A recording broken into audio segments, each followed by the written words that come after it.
Voici le Jeep Compass e-hybride. Il est capable de rouler jusqu'à environ 20 km/h en zéro émission grâce au concours d'un petit moteur électrique.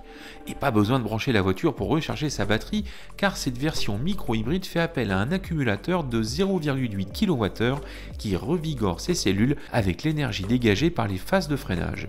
Le système hybride 48 volts peut alors la redistribuer lors des accélérations ou des manœuvres de stationnement, puis recommencer. Supporté par une boîte de vitesses robotisée à double embrayage et 7 rapports, ce système est surtout efficient en zone urbaine où les arrêts et les redémarrages sont fréquents. Dommage que les à-coups de transmission à petite vitesse et le ressenti artificiel de la pédale de frein gâchent un peu la fête, mais avec le temps on n'y fait plus attention.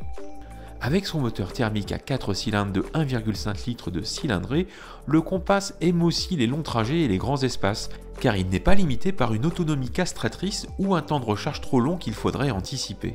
Sur route, les 20 chevaux et les 55 Nm de couple offerts par la machine électrique d'appoint se ressentent à chaque début d'accélération, puis le moteur thermique doit faire avancer seul la voiture.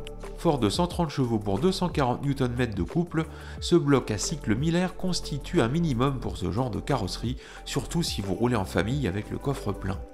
Capable de passer de 0 à 100 km/h en 10 secondes, le Compass e-hybride est aussi à l'aise en tout chemin.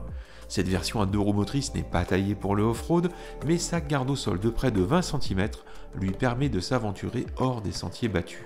À l'intérieur, le restylage de 2021 a permis au Compass d'adopter un nouveau système multimédia mieux agencé et plus réactif. Le niveau de finition, correct dans l'absolu, a aussi fait quelques progrès au niveau des matériaux et des assemblages. L'auto-ouvrant panoramique, une option à 1 300 €, n'est pas à ignorer car il inonde l'habitacle de lumière et participe au plaisir de conduite. La vie à bord est par ailleurs rendue agréable par une sellerie accueillante et un espace suffisant aux deux rangs. Le volume de coffre, homologué à 438 litres siège en place et à 1387 litres dossier de la banquette rabattue, positionne le Compass dans la moyenne de la catégorie. La version S de notre essai correspond au haut de gamme et elle est proposée à partir de 44 450 € avec un très bon niveau d'équipement et l'exclusivité Jeep en prime. Ainsi motorisé, le Compass pâtit d'un léger malus de 260 à 650 € selon le barème 2024. Il est aussi plus cher que le moteur 1,3 litre à essence non hybridé, mais beaucoup moins onéreux que la version hybride rechargeable qui permet de faire quelques dizaines de kilomètres en tout électrique. Nous retiendrons alors son intérêt technique et son appétit mesuré pour une version dont la technologie n'empiète pas sur l'habitabilité.